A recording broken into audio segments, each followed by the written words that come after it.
Follower by Seamus Heaney. Now this is one of my favourite poems in the collection. I think it's such a beautiful poem about the changing relationship between father and son, but also the way in which the generations change and grow apart just because of the generational differences. And I think Seamus Heaney's brilliant at combining those two factors which create distance between parents and their children. If we look at the rhyme scheme of this poem, each stanza has two what we call perfect rhymes and one slant rhyme, except for the last stanza. And this demonstrates Seamus Heaney's own imperfect following, if you like. So the rhyme scheme is imperfect and kind of halting, which demonstrates his own imperfect following of the father until the very last stanza where the roles are reversed.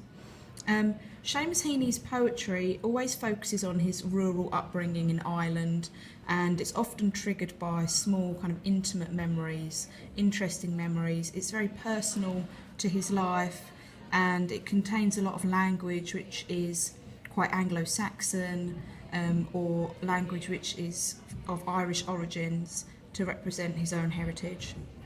So the word follower is an interesting one for the title of this poem. It demonstrates how Heaney followed his father both literally and metaphorically. We follow in our parents' footsteps metaphorically in the same way that Heaney in this poem follows behind his father as he ploughs the land. Follow is also quite an ambiguous word because a follower is perhaps passive. They are somebody who follows the person who is the leader, the more high status person. It might be that you're being kind of guided by somebody else, that you are perhaps following in their shadow. It perhaps suggests that your journey is predetermined because you're following along a route somebody else has created. It might also suggest that you look up to that person, that you admire them. So lots to be taken from the title follower here. Let's have a look at this first stanza. Now, a lot of this poem is very, very specific to working the land, and there's vocabulary in this poem which you probably haven't really come across before because it's very specific to ploughing the land. Now, what you might want to look up is images of horse ploughs. These were sort of very rudimentary devices which were used to dig long trench-like holes in the ground to plant seeds in, so it's quite archaic and very specific to the time when Heaney himself was a child. So, my father worked with a horse plough.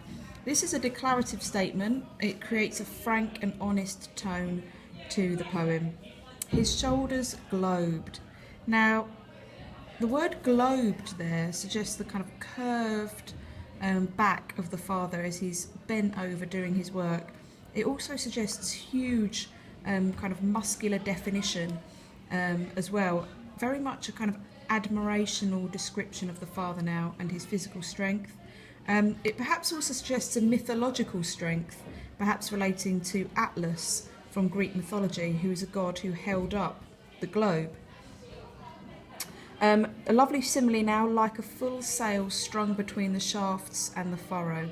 So his shoulders looked like a sail full of wind in a ship. That demonstrates the shape of the shoulders, but also again gives a sense of strength and momentum pushing forward. We have language here which is very specific to tasks and rural life, which adds realism and intimacy. That is the shafts and the furrow, the horse plough. These are all very specific to ploughing the land. This full sail also creates nautical imagery, so imagery to do with sailing, and demonstrates the skill of the work and how vast and powerful the father seems to the child. He seems like this huge ship going to work. There's lots of sibilance in this stanza, which suggests smooth action and skill.